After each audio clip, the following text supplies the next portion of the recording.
The galaxy knew humans were different. They had watched Earth for decades before making contact. Most species expanded slowly into space, careful and quiet. Humans were loud. They built stations fast. They sent ships everywhere.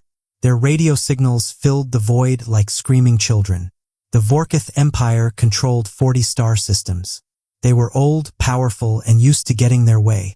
When they found a new species, they either made them subjects or destroyed them. Simple rules for a simple universe. Commander Kyle Morrison sat in the bridge of the Earth defense ship Valor. His crew watched the long-range sensors with worried eyes. 3 Vorkith scout ships had crossed into human territory. Again, this was the 5th time in 2 months. "They're testing us," said Lieutenant Amy Brooks from her station. "Seeing how far they can push before we push back." Kyle nodded. He had read the reports. The Vorkith did this to everyone. They probed defenses. They studied responses. Then they invaded. "Send the standard warning," Kyle ordered. "Tell them to leave our space immediately or face consequences." The message went out. The Vorkith ships ignored it. They always did. They moved deeper into human territory, scanning planets and mining operations, taking notes, preparing. Back on Earth, the Defense Council met in emergency session. General Peter Hayes stood before the holographic display showing Vorkith movements. His face was hard. "They think we're weak," Peter said. "Every species they've conquered started this way. Scout ships. Warnings ignored. Then invasion fleets. Maybe we should negotiate," suggested Ambassador Linda Carter. She was new to the council and still believed in peaceful solutions. Peter shook his head. "The Vorkith don't negotiate. They dominate. We've tried talking. They don't respond to words. Only strength." The council voted. If Vorkith ships crossed into human space again, Earth would respond with force. Real force. The kind that left no questions. 2 weeks later, a Vorkith battle group entered the Kepler system. 5 warships. 20 support craft. They came in formation, weapons-powered, shields up. This wasn't a probe. This was a statement. The Kepler system had 50,000 human colonists, mining stations, research facilities, families who had built new lives among the stars. Captain Jake Miller commanded the defense platform Sentinel-9. He watched the Vorkith fleet approach and felt cold fear in his stomach. His platform had weapons, but nothing like what was coming toward him. "All stations, battle alert," Jake ordered. His voice stayed calm even though his hands shook. "Get civilians to the shelters. Send distress signal to Earth fleet." The Vorkith ships moved like sharks. Slow, confident. They had done this 100 times before to 100 different species. Then Earth's response arrived. Came fast.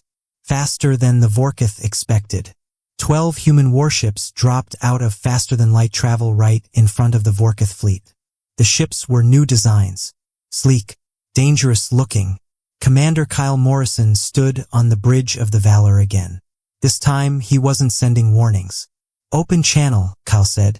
"All frequencies." The communication officer nodded. "Channel open, sir." "Attention Vorkith fleet." Kyle's voice went out across space. "You have entered human territory with weapons armed and hostile intent. You have one chance. Turn around now.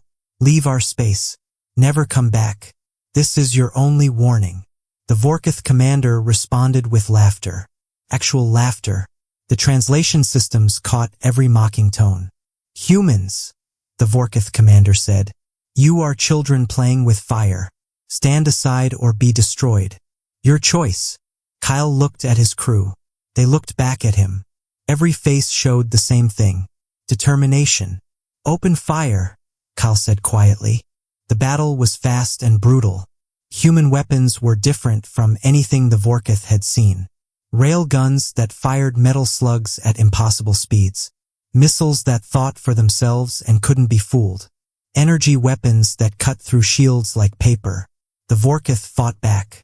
Their ships were tough. Their weapons powerful. But they were used to fighting enemies who were afraid. Enemies who hesitated. Humans didn't hesitate. Lieutenant Amy Brooks coordinated the attack from her station. "Target their command ship first. take out their eyes and ears. The human fleet moved like a pack of wolves. Fast, coordinated, deadly. 3 ships focused fire on the Vorkith command vessel.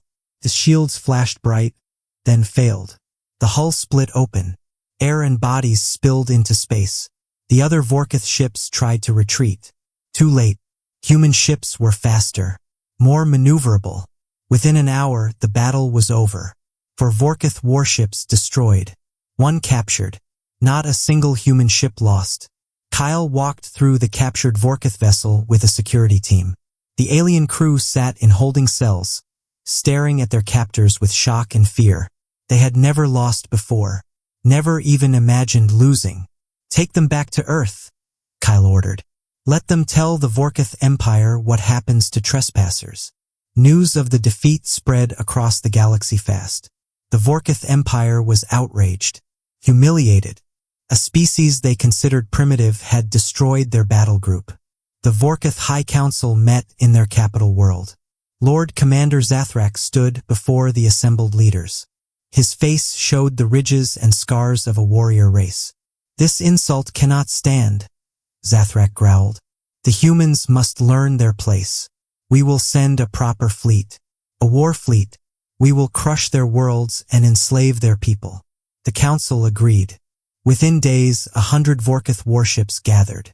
Troop carriers, support vessels, the largest military force the Empire had assembled in 50 years.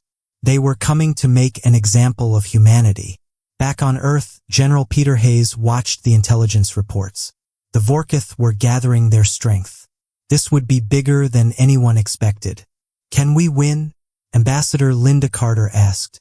She wasn't naive anymore. She had seen what the Vorkith did to species that lost. We have to, Peter said simply. Alert all colonies. Recall every ship. This is it. The real test. Captain Jake Miller prepared the Kepler system defenses. More platforms. More weapons. More soldiers. Every human who could hold a rifle volunteered. Even the miners. Even the scientists. They'll come here first, Jake told his officers. We bloodied their nose here. They'll want revenge. We need to be ready. The Vorkith war fleet entered human space like a hammer. 100 warships in tight formation.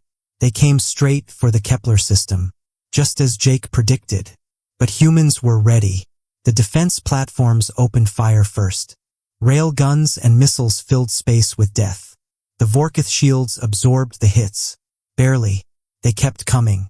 Then the Earth fleet arrived. Not 12 ships this time. 50 human warships. Every vessel Earth could spare. They hit the Vorkith fleet from 3 sides at once. Commander Kyle Morrison coordinated the attack. Alpha Wing target their flanks. Beta Wing take out their carriers. Delta Wing with me. We're going for their flagship. The battle was chaos. Ships exploded. Weapons fire lit up the darkness. The Vorkith had numbers and experience. But humans had something else. Rage. Determination. The absolute refusal to surrender their homes. Lieutenant Amy Brooks tracked enemy movements. Sir, their formation is breaking. They're not used to resistance this strong. Press the advantage, Kyle ordered. Don't give them time to regroup. Hours passed. The battle raged. Human ships took damage. Some were destroyed. But for every human vessel lost, 3 Vorkith ships died. Captain Jake Miller led a boarding action on a disabled Vorkith carrier. His Marines moved through the corridors with practiced efficiency. The Vorkith soldiers were bigger, stronger, but humans were meaner. Secure the bridge, Jake shouted over gunfire. Take their officers alive if possible. The Vorkith commander surrendered when he saw his options. Death or capture. At least captives could live. When the battle ended, 70 Vorkith ships were destroyed or captured. 30 escaped, running back to their empire with tales of human ferocity. The galaxy watched in shock. The mighty Vorkith Empire had been defeated. Badly. Lord Commander Zathrak stood before the High Council in chains. He had led the fleet. He had promised victory. He had failed. The humans are not what we thought, Zathrak said quietly. They don't fight like other species. They don't break. They don't run. They defend what is theirs with everything they have. The council was silent. For the first time in centuries, the Vorkith Empire felt something new. Fear. On Earth, General Peter Hayes addressed the Defense Council. The Vorkith won't come back. Not for a long time. Maybe never. We've shown the galaxy something important. What's that? Ambassador Linda Carter asked. Peter smiled. It wasn't a kind smile. That human space is defended. That trespassers don't return. That we're not prey.